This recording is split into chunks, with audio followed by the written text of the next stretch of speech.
वो है अर्ध सत्य। नमस्कार, मैं राणा यशवंत इंडिया न्यूज़ पर आपका स्वागत करता हूं।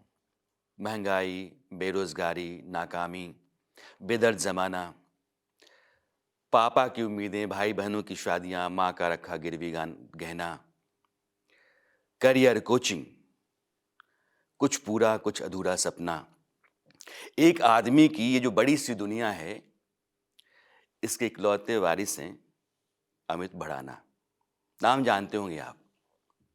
कंटेंट क्रिएटर हैं, यूट्यूबर हैं, एक्टर हैं, बहुत कुछ हैं। आज की तारीख में हिंदुस्तान में अव्वल सुपरस्टार हैं सोशल मीडिया के। आपका अमित बहुत-बहुत स्वागत है इंडिया न्यूज़ पर। Thank you sir. ये जो दुनिया बना लिया आपने, मैंने देखा कि 2017 से लेके 23 के बीच में अमित भड़ाना हो गए। क्या करते हैं आप? कैसे किया आपने? सर मैं सच बताऊं तो आपको मैं डेस्टिनी का बहुत बड़ा पार्ट मानता हूं। हाँ, हमेशा कि आपकी सक्सेस भी और जब अगर नाकामयाबी मिल रही है तो उसमें डेस्टिनी का बहुत अहम है, क्योंकि डेस्टिनी कहीं ना कहीं बनती है कर्म से। तो मैं डेस्टिनी का पार्ट मानता हूं। मैंने कभी नहीं सोचा था, क्योंकि हम तो आते भी ऐसी जगह से हैं जहाँ सिनेमा की बात भी नहीं होती है, हुँ, एक्टिंग के बारे में कुछ नहीं जानते। लास्ट फिल्में शोले देखी हैं जिन्होंने, टीवी पर आ रही हैं तो बस टीवी पर देख रहे हैं। थिएटर में कभी मेरे चाचा जी, पिताजी, माताजी, दादी जी, कभी किसी का जाना ही नहीं हुआ, कहीं कभी गए नहीं, इतना इंटरेस्ट ही नहीं रहा। फिर उस जगह से मैं कैसे निकला हूँ, कैसे आया हूँ, मुझे भी नहीं पता। कहीं न कहीं मैं मानता हूँ कि ये डेस्टिनी है। तो मैं अपने दर्शकों को बताऊँ कि अमित मेरे सामने बैठे हुए हैं। यूट्यूब पर जाएँगे तो इनके फॉलोअर्स कितने हैं? अंदाज़ा लगाइए आप, 2.5 करोड़। अगर आप इंस्टा पे जाते हैं 90 लाख से ज़्यादा। हिंदुस्तान के बाहर एक बड़ी आबादी है जो अमित के वीडियोस देखती है, इनको फॉलो करती है और वो आम आदमी की ज़िंदगी के आसपास घूमती फिरती सी है।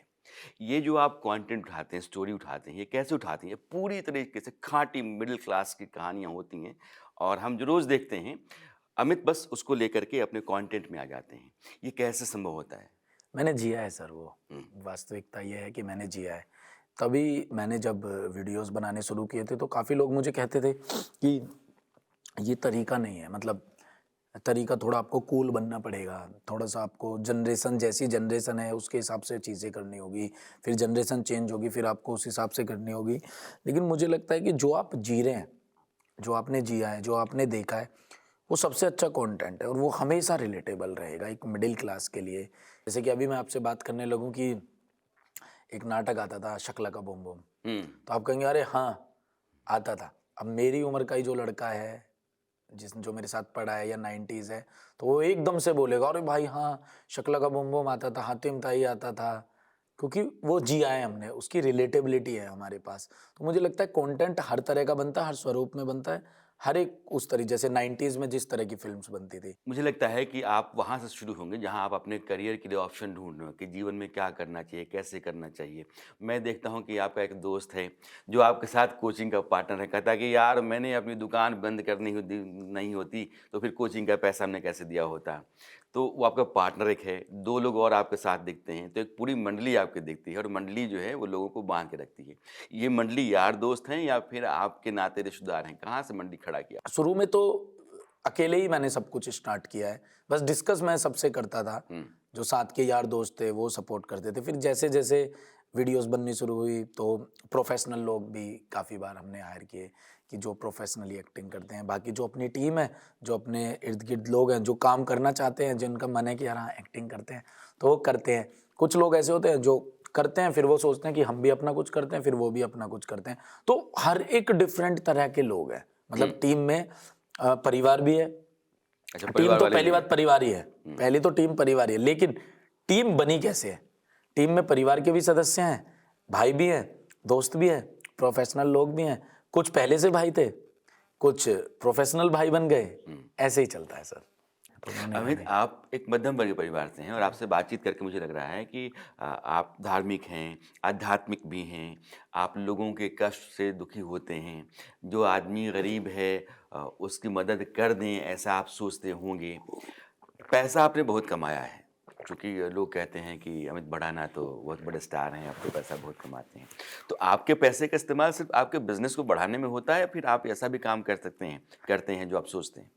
सब मैं आपको सच बता रहा हूँ, मैं बिल्कुल जीरो बिजनेस सेंस वाला आदमी हूँ।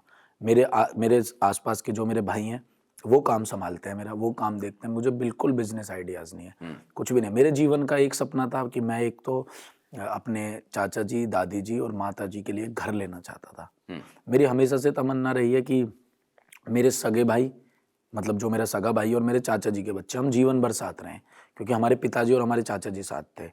तो मैं परिवार को कभी तोड़ते हुए नहीं देखना चाहता। तो मेरा एक सपना था घर लेने का, तो मैंने घर लिया। समूचे परिवार के लिए। हाँ, सभी परिवार के लिए, और सबके लिए एक एक फ्लोर बना दी। मैंने कहा चलो सब अपने अपने फ्लोर पे रहो, अब आनंद उठाओ। छोटे भाइयों को, बहनों को मैं बस शौक पूरे कराता हूँ कि आप शौक पूरे करो, गाड़ी का, इधर उधर जाने का। मेरे खुद के कुछ पर्सनल शौक नहीं है, कुछ मेरा बिजनेस का वो नहीं है। साथ में बात आती है कुछ करने की, तो वो मैं बताकर अपने आप को, अपनी जो मैंने चीज़ें कर दी हैं उसको मैं ख़राब नहीं करना चाहता, क्योंकि जो मैं करता हूँ वो ये मैं जानता हूँ, भोले बाबा जानते हैं। लेकिन लोग समझ गए होंगे कि दिल्ली में एक आदमी दिल्ली एनसीआर में रह करके परिवार के हर आदमी को एक एक फ्लोर दे देता है, भाई बहनों को गाड़ियां दे देता है, अपने शौक भी पूरे कर रहा है, तो कितना कमा रहा होगा। ये सोशल मीडिया अच्छी बात है, वो टैलेंट आपके भीतर है और दुनिया में लोग आपको देखते हैं वो तो तो मुझे लगता है माँ लक्ष्मी की कृपा है मेरे ऊपर कि अगर मुझे वो इतना काबिल समझ रही हैं और ऐसा कुछ हो रहा है। क्योंकि मैं सच बताऊं, मेरे खुद के, मैं देखो जैसे चप्पल में हूँ, मेरे खुद के कोई शौक नहीं है। कपड़े प्योर वेजिटेरियन में आदमी, नॉन वेज में कुछ खाता नहीं, पार्टी में करता नहीं, क्लबिंग, दारू, सिगरेट में कुछ लेता नहीं, किसी तरह का सेवन नहीं करता, साधारण सा मैं जीवन जीता हूँ। मैं खुश भी, एकदम से कोई मुझे साग ला के दे दे तो मैं उसमें खुश हो जाता हूँ। किसी से मेरी नाराज़गी चल रही है, वो मेरे लिए पेठा लिया है तो मैं उसमें खुश हो जाता हूँ। मेरे जीवन का थोड़े से सार अलग है। अमित, आपसे बात करते करते मुझे लगता है कि चूंकि आपको बहुत सारे लोग देखते हैं, आपका फैमिली बैकग्राउंड क्या रहा है, जी। परिवार कैसा रहा है? हमारे परिवार में सबसे बड़ी मैं कहूँगा दुर्भाग्य की बात, हमारे ख़ानदान में जो बड़े समय तक चलती आई, मेरे पिताजी जब 4 वर्ष के थे, उनके पिताजी का देहांत हो गया। मैं 5 साल का था तो मेरे पिताजी का देहांत हो गया। हमारे घर में वुमेन एम्पावरमेंट इतना रहा कि औरतों ने सब कुछ सँभाला। मेरी दादी ने, मेरी मम्मी ने, हमारी चाची ने, इन्होंने सब कुछ सँभाला। हालात बहुत, दिल्ली बुलंदशहर में जन्म हुआ मेरा। 5 वर्ष के थे तो हम दिल्ली आ गए, एक उस उम्मीद में, जब एक उम्मीद में घर छोड़ते हैं ना सब कि शहर लेकर जाएँगे और पढ़ाएँगे बच्चों को, शायद गाँव में पढ़ाई का माहौल नहीं है। तो मैं उसी माहौल में हम आए थे। उसके बाद पिताजी का देहांत, चाचा जी ने अकेले घर सँभाला, बिल्कुल। और 3 भाई-बहन हम हैं, 3 भाई-बहन, चाचा जी के 3 बच्चे हैं तो 6 थे। पूरा बड़ा परिवार था, मम्मी, चाची, दादी, तो बहुत गरीबी से, मतलब मुझे याद है कि मैं 20 साल तक एक हम 40 गज के मकान में रहते थे।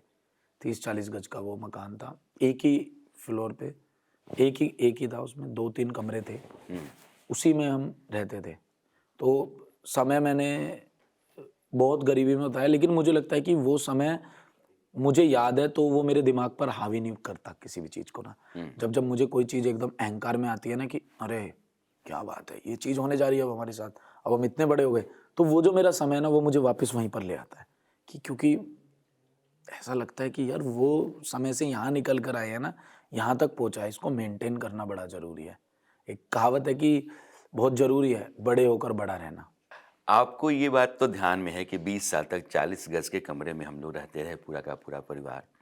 अमित भड़ाना आप जाते हैं तो वो जो 40 गज का मकान है, जी। वो 40,000 स्क्वायर फीट या 40,000 स्क्वायर मीटर के पूरे इलाके में लोग भरे रहते हैं। ये फ़र्क नज़र आता है, अच्छा तो लगता होगा? जी। काफ़ी अच्छा महसूस होता है। कभी-कभी आपको यकीन भी नहीं होता है कि आपके साथ ही क्यों हो रहा है, आप ही क्यों चुने गए हो इस चीज़ के लिए। लेकिन फिर मैं महसूस करता हूँ कि शायद मेरे काम में वो एक शक्ति है कि मैं कहीं जाता हूँ तो लोगों का बहुत प्रेम और स्नेह मिलता है। उसका एक बहुत बड़ा कारण मेरा कंटेंट है। कंटेंट जो आपका है, वो किसी भी आदमी को पकड़ लेता है, क्योंकि करियर, मम्मी, पापा, भाई-बहन, दोस्त, तनाव, महँगाई, बेरोज़गारी, इन सब के बीच से आप जाते हैं। इस कंटेंट को सोचता कौन है?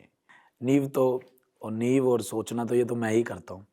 लिखता भी मैं ही हूँ, क्योंकि मुझे पता है, मैंने जिया है, मैंने देखा है, तो मैं ही उसको बना सकता हूँ। मैंने एसएससी की तैयारी करी है जिसमें मैं बुरे तरीके से फेल हुआ हूँ। हम्म, मैंने वो लाइफ जी है, मुझे पता है कैसे होता है, कितना डिफ़िकल्ट होता है। ऐसे भी आज के समय में बहुत ज़्यादा ईमानदार अध्यापक हैं, जो बहुत साफ तरीके से बच्चों को पढ़ाना चाहते हैं, लेकिन किसी न किसी तरीके से सोसाइटी या टीचर्स का इंस्टीट्यूट गैम्बलिंग वो इस तरीके से फैली हुई है कि वो उतने अच्छे तरीके से ईमानदार होकर भी उनके साथ इतनी बेईमानियाँ हो जाती हैं कि वो उनका जो ईमानदारी है, वो ही ऐसे लगने लगता है कि ईमानदार होना ही खराब है। तो वो जब तक आप जियोगे नहीं, जब तक आप जानोगे नहीं। अब आप मुझसे कहने लगे कि यार अमित आपको एक एक्ट करना है, hey what do you mean brother, what's up man, मैं नहीं कर पाऊंगा। मैं कहूंगा नहीं यार, मैं इसका मजाक उड़ा सकता हूँ, हाँ। इस चीज का मैं मजाक अच्छा उड़ा सकता हूँ, क्योंकि मुझे लगता है व्यंग तो हो तो सकता आपका है। मजाक उड़ाता हुआ मैं वीडियो देखा है, उपला बेच रहे थे आप, एक अफ्रीकन कोई जोड़ा था, उसको आपने कहा कि ये उपला है, this is medicine and medicine eat, पेट साफ। तो ये सब भी आपका चलता है, ये सब आइडिया कहाँ से आता है? मेरा दोस्त था, उसके लंदन से कुछ दोस्त, लंदन में पढ़ा था वो, तो कुछ अंग्रेज दोस्त थे उसके, तो वो लाया था दिल्ली में। दिल्ली के बाद वो कुछ समय फिर ग्रेटर नोएडा में उसका गांव था, वो वहाँ पर समय बिताने गया। तो उससे किसी ने पूछा, जैसे उपला था ना, तो उपला रखा था, तो उससे पूछा उसने कि व्हाट इज़ दिस। अब उसको ना थोड़ा सा वो लगा कि यार कैसे बताऊं कि किस चीज़ से बना है ये है ना, गोबर से बना है, भैंस के ऐसे बोलेंगे कि भैंस के गोबर से बना है, तो उसको हाइजीन वो होता है ना, अनहाइजीन वाइजीन फील हुआ उसने, तो उसने ऐसे ही बोल दिया कि अरे ये मेडिसिन है। बेसिकली क्या है कि किसी का गांव में पेट वेट खराब हो जाता है तो इसको हम मेडिसिन बनाते हैं। तो उसने पूछा ये बनती कैसे है, तो उसने वो झूठ बोला, कह रहा ऐसे ही भैंस का दूध वो करते हैं, कुछ उबालते हैं, ये करते हैं, झूठ बोला था उसने। तो मुझे ये किस्सा उसका बहुत अच्छे से याद है, उसने मुझे बताया था, बड़ा शर्मा के बता रहा था, कह रहा यार अंग्रेज पीछे आपने पड़ उसको गए। उतारा अपने वीडियो में? वो ऐसे परेशान था, कह रहा यार अंग्रेज पीछे पड़ गए, कहने लगे, कह रहे उपला क्या होता है। अब यार मैं कैसे एक्सप्लेन करूं उनको, क्या बताऊं। वो तो बड़ा वैसे था, कह रहा भाई हम सुबह उठे तो सुबह फ्रेश हो रहे हैं सब खेत में, जैसे एक दो आदमी बच्चे फ्रेश हो रहे हैं, कह रहे तो वो करिए खेत में कैसे फ्रेश हो रहे हैं, क्या हो रहे हैं क्या नहीं। कह रहा मैं उनको रोज डेली झूठी कहानियां सुनाऊं, नहीं नहीं इस लड़के को प्रॉब्लम है, ये फ्रेश ही ओपन में हो सकता है, अगर इसको आप बाथरूम में फ्रेश कराओगे तो ये फ्रेश नहीं हो पाएगा। कह रहा मैंने इतने झूठ बोले, इतने झूठ बोले। मैंने कह रहा यार चलो छोड़ो ना, एक्सेप्ट कर लिया करो, बता दिया करो इनको जो बात है तो है ही। अब हमारा कल्चर, हमारी सोसाइटी जिस तरह से है उसमें कुछ गुण है कुछ अवगुण है, लेकिन दोनों चीज़ों को एक्सेप्ट करके अपने आप पर गर्व महसूस करो अमित, ना। आपकी जितनी फिल्में हैं छोटी छोटी हैं लेकिन बहुत शानदार हैं, कैमरा वर्क अच्छा होता है, एडिटिंग ठीक है, स्क्रिप्ट ठीक है, डायलॉग्स ठीक हैं। जो आदमी असफल होता है उसके हजार दुश्मन होते हैं, सफल हो जाए तो उसके हजार रिश्तेदार निकल आते हैं। ये सब कौन करता है? ये मैं ही करता हूँ सर। क्या बात करते हैं आप? जी, स्टोरी आपकी, स्क्रिप्ट आपकी? डायलॉग्स सब मैं करता हूँ, स्क्रीन प्ले मैं करता हूँ। अमित भड़ाना ने फिल्में कम देखी हैं लेकिन इनकी फिल्में ऐसी हैं कि आप कभी भी कहीं भी देख सकते हैं। और बॉलीवुड के जो प्रोड्यूसर्स हैं, मैं कहूँगा आप इनको देखिए, ज़रा इन पर नज़र डालिए और इनकी फिल्में देखा कीजिए, बेहतरीन फिल्में आपको दे सकते हैं अमित। आप मुझे ये बताइए, कितने यार हैं अच्छे वाले? मैं पहले तो अपना खुद का यार बहुत अच्छा हूँ। मेरी लाइफ में मेरे 15-20 यार होंगे, बहुत अच्छे वाले। मेरे स्कूल के दोस्त, मेरे कॉलेज के दोस्त, मेरे लॉ के दोस्त मेरे साथ आज भी हैं। और हम बिल्कुल, मतलब मेरा यारों के यार वाला हिसाब किताब रहा है। ज़िंदगी में सबसे ज़्यादा प्यार किससे है? अपनी माँ से मैं बहुत प्यार करता हूँ। हाँ, क्योंकि मेरी माँ ने बड़े ना दुख जीवन में, पिताजी का जाना, अपने भाइयों का जाना, मुझे लगता है कि इनके जीवन में अब जितनी मैं खुशियाँ, जितना मैं कर सकूँ इनके लिए वो बहुत कम है, क्योंकि हो नहीं सकता। सबसे बड़ा दुखदाई ये होता है कि जब बच्चा अपनी आंखों के आगे अपने माताजी और पिताजी को बूढ़े होते हुए देखता है। आपको इसलिए सुनना चाहिए क्योंकि मैं एक ऐसे आदमी से बात कर रहा हूँ जो मेरे लिए अमित भड़ाना नहीं है। एक ऐसा नौजवान है जो अपने भाई बहनों से प्यार करता है, चाचा चाची के बच्चों से प्यार करता है, चाचा चाची से प्यार करता है, दादी से प्यार करता है, सबके लिए एक बेहतरीन दुनिया खड़ा करना चाहता है और वो उनकी तकलीफ़ को भी समझता है। और इस लिहाज से मैं आपकी बहुत कदर करता हूँ। मुझे आप ये बताइए, सवाल मेरा चल रहा था, बहुत जगह घूमते रहते हैं आप, अपनी फिल्में बनाते रहते हैं आप, ऐसी कौन सी जगह है जहां आप जाना चाहते हैं, लगता है कि नहीं यार छुट्टी मिल जाए तो यहीं जाएंगे, यहीं कुछ? हिंदुस्तान की तो कोई भी जगह है, सच बता रहा हूँ मैं सर आपको। बहुत खूबसूरत जगह है हिंदुस्तान में, बहुत बहुत ज़्यादा खूबसूरत है जगह। तभी मैं आज के समय में जब ये मुद्दे देखता हूँ ना, मालदीव्स का मुद्दा उठा या कोई भी मुद्दा उठा, तो जब लक्षद्वीप की बात हुई या उसकी बात हुई, तो मैं तो पहले से कहता हूँ इस बात को कि हमारे हमारे गांव कितने सुंदर है। मैं जब ज्योतिर्लिंग करने गया तो मैं भीमा शंकर ज्योतिर्लिंग करने गया, उसके बीच में सर मैं बता रहा हूँ स्वर्ग है। जब आप भीमा शंकर जो उन रोड पे जाए, जो गांव है महाराष्ट्र के, मैं ऐसे था, मैं सबसे सुंदर गांव यूपी के बड़े सुंदर गांव देखता था और उत्तराखंड के बहुत देखता था। उसने मेरा एंगल ही चेंज कर दिया। मैंने कहा यार महाराष्ट्र में कितने सुंदर सुंदर गांव हैं, मेरे दिमाग से आज के समय में भी नहीं निकलता। मैं तो हिंदुस्तान में घूमना चाहता हूँ, बहुत ज़्यादा घूमना चाहता हूँ। और मेरा घूमने का सर पर्पज़ यही नहीं है कि मैं उत्तर प्रदेश नोएडा बैठा हूँ तो मुझे केरला जाके घूमना है, नहीं। मुझे तो अगर आप कुछ ऐसे ही कह देंगे ना, कुरुक्षेत्र का एक गांव है वहाँ चल रहे हैं, मुझे वहाँ भी जाना बहुत पसंद है। और मुझे कल्चर से बहुत लगाव है सर। जो हमारा ये कल्चर है ना, जो सुबह सुबह माता जी का उठना, चूल्हे पे वही रोटी बनाना और वहीं चूल्हे के पास ही उसमें घी में डाल के बैठ कर चूल्हे के पास ही वहीं आपको गरम गरम रोटी खा लेना। गरम गरम आँच भी आ रही है और गरम गरम वहीं पर आप खाना खा रहे हो। और वो तो सर जो कहते हैं ना अनहाइजीन पाइजीन, पक्का मैं कहता हूँ देसी भैया, आदमी हो आप, हाँ। मैंने कहा अच्छा है, ये बेस्ट अच्छा है, अच्छा है। आप मुझे बताओ कि कौन सा पॉलिटिशियन आपको पसंद है? अब जो देश हित के लिए सोचते हैं सर, कौन मेरे सोचता लिए है? जो भी सोचे सर। कौन आप सोचता है? आप मुझे बताएं कौन आपके हिसाब से कौन सोचते हैं। नहीं, मैं नहीं, आपकी अपनी राय में जानना चाहता हूँ। सब मैं सच बता रहा हूँ आपको, मुझे जो भी क्योंकि मैं सर कभी किसी एक के साथ बंधा रहना नहीं चाहता, हुँ, क्योंकि ये कोई ऐसा रिश्ता नहीं है जिसमें आप कमिटमेंट कर दें। हुँ, लेकिन आज कोई व्यक्ति मेरे देश के बारे में सोच रहे हैं और 2 साल बाद वो मेरे देश के खिलाफ सोचने लगे, तो मैं उनमें ऐसे बंधना नहीं चाहता। मेरी सोच हमेशा उनके साथ है जो देश हित के लिए बात करते हैं, जो राष्ट्र हित के लिए बात करते हैं, जो सच में मेरी आर्मी के बारे में सोचते हैं। हुँ। मेरी क्योंकि मेरे दादाजी आर्मी में थे, एक ये भी कारण है इसका। और एक आर्मी का जो अपने आप में एक संघर्ष है, जो उसके बारे में सोचते हैं, जो युवाओं के बारे में सोचते हैं, जो सच में चाहते हैं कि अ, कोई माँ का बच्चा गरीबी की वजह से सुसाइड ना करे। बढ़िया है, बहुत अच्छी बात है और नेक राय है आपकी। अ, जब कोई आदमी हिंदुस्तान में ख़ास करके नौजवान लोकप्रिय हो जाता है, लोग जानने लगते हैं, कुछ जनाधार बढ़ जाता है, तो उसके सपने में राजनेता बनना आ जाता है। जी। आपको ख़्याल आता है कि नेता बन जाना चाहिए, चुनाव लड़ना चाहिए? मैं हमेशा कहता हूँ कि जितना भी भारत का युवा है, उसको पॉलिटिक्स में बहुत इंटरेस्ट होना चाहिए। मैंने कभी ऐसे सोचा नहीं कि मुझे नेता बनना है या वैसे बनना है। मैं हमेशा बेटा बनना चाहता हूँ। नेता तो मैं अगर बाबा की कृपा रहेगी बनाएं ना बनाएं, मैं बेटा बनना चाहता हूँ। और बेटा कौन है? बेटा वो है जो सबको एंटरटेन करा रहा है, जो सबको हंसा रहा है और मददगारों के लिए साथ खड़ा है और सबको प्यार दे रहा है, बराबर सम्मान दे रहा है। सबसे बड़ा सम्मान है सर। आज के समय में मेरा इतना नाम है, लेकिन मैं आपके साथ गलत व्यवहार कर जाऊं और आप कल को मेरे चाचा जी से कह दें कि साहब देखो नाम बहुत अच्छा है लड़के का, बढ़िया बात है भाई, नंबर है लड़के के पास सब है, लेकिन लड़के में शिष्टाचार नहीं है यार। शिष्टाचार सिखाओ उसको, व्यवहार करना सिखाओ। उनकी हार है, बहुत बड़ी हार है उनकी। आप में एक बात तो मैंने पाई है कि आप इंसान बहुत अच्छे हो। आप अपनी ज़िंदगी से सबक लेकर के आगे बढ़ते हो। आप अपनों को साथ जोड़ कर के आगे चलते हो। और हिंदुस्तान में अगर आपकी तरह का नौजवान होने लगेगा तो हिंदुस्तान के समाज, परिवार और देश सबकी सूरत बदल सकती है। अमित, चलते-चलते मेरा आखिरी सवाल है। हर आदमी का एक सपना होता है। हो सकता है कि 2017 में जब आप वीडियो बना रहे हो, सोशल मीडिया पे डाल रहे हो, तो आपका एक सपना हो कि हम ऐसा-ऐसा कर जाएँ। आप एक पड़ाव पे हैं, जहाँ बहुत पॉपुलर हैं, लोगों की भीड़ लग जाती है। यहाँ अमित बढ़ाना का सपना क्या है? कुछ है?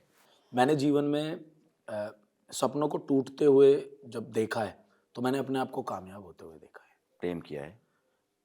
मतलब प्रेम तो मुझे सर सच बताऊं तो अपनी दादी से ज़्यादा शायद ही किसी से हो या भोलेनाथ जी से हो, क्योंकि प्रेम सर क्या है जिसके बारे में आप सोचें और आपको रोना है। तो समझता हूँ। हाँ जी। माँ से प्रेम, दादी से प्रेम, पापा से प्रेम, भाई-बहनों से प्रेम होता है।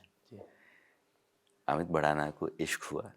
सर हुआ है मुझे भी, मैं भी उस तरह का। आपकी हँसी बताती है। जवाब देती हैं मुझे। लेकिन सर मुझे ऐसा लगता है, आप मुझे पर्सनली बताइएगा, जैसे आपका भी हम सपने की बात कर रहे थे। हाँ सपने की बात कर रहे थे कि सपने जब टूटते हैं, जैसे मुझे क्रिकेटर बनना था। अब मैं सोचता हूँ तो मैं अच्छा क्रिकेटर नहीं बन पाता, हुँ, लेकिन वो मेरा सपना टूटा जब चाचा जी ने मुझे बल्ला तोड़ा, मुझे मारा पीटा, तो मेरा वो सपना टूटा। तो मैं देखो आज क्या कहीं और हूँ, मेरी डेस्टिनी कुछ और है और एक समय पर वो मुझे जज भी बनाना चाहते थे कि जुडिशरी की, क्योंकि मैंने वकालत की थी, तो वो चाहते थे जुडिशरी भी। तो सपना टूटा। सपना टूटने से आदमी और मजबूत, क्योंकि डेस्टिनी कुछ और लिखी होती है। लेकिन अगर मैं एक सपने की बात करूँ तो मैं ईमानदारी से, मेरे कुछ सपनों में ये है कि हमारी कानून व्यवस्था बहुत अच्छी हो जाए। हमारे हिंदुस्तान में बहुत ज़्यादा केस पेंडिंग पड़े हैं, वो ठीक हो जाएं। मर्दों को उतना इंसाफ नहीं मिल पाता है एज़ कंपेयर। केसेस उन पर बहुत ज़बरदस्ती के आज भी पड़े हुए हैं जो उन पर लगे हुए हैं। और मैं चाहता हूँ कि मेरे कुछ छोटे-छोटे सपने हैं कि एक मेरा जो भारत देश है ना, वो एक बहुत अच्छा और बहुत बढ़िया, जो कि बहुत खुशहाली की तरफ है, बहुत अच्छी तरफ जा रहा है, बहुत अच्छे मार्ग पर जा रहा है। लेकिन और ज़्यादा बेटर और ज़्यादा चीज़ें हो जाएँ, तो एक ये मेरा सपना है। हिंदुस्तान का एक नौजवान हिंदुस्तान की खातिर, हिंदुस्तान के लोगों की खातिर जो बेहतर सोच सकता है, जो बेहतर सपने लेकर के चल सकता है, अमित के पास वो सारी सोच, वो सारे सपने हैं। एक अच्छी बात अमित की ये है कि सपने टूटते हैं, और टूटते हैं तो आपको उस समय के लिए परेशान करते हैं। लेकिन सपनों का पीछा करना मत सोचिए, छोड़िए, क्योंकि कोई ना कोई सपना आपको एक बड़ा पड़ाव देता है, एक बड़ा मकाम देता है, कामयाबी का दरवाज़ा खोलता है। बहुत खूबसूरत सी बात कही मियां आपने। आप आए, आपने हमसे बात की, आपका बहुत-बहुत शुक्रिया। Thank you sir. बहुत-बहुत धन्यवाद आपका। मुझे थैंक यू, बहुत थैंक अच्छा यू, लगा थैंक्स सर। A lot. वो आधा हिस्सा जिसके बगैर सच पूरा नहीं होता, वो है अर्ध सत्य।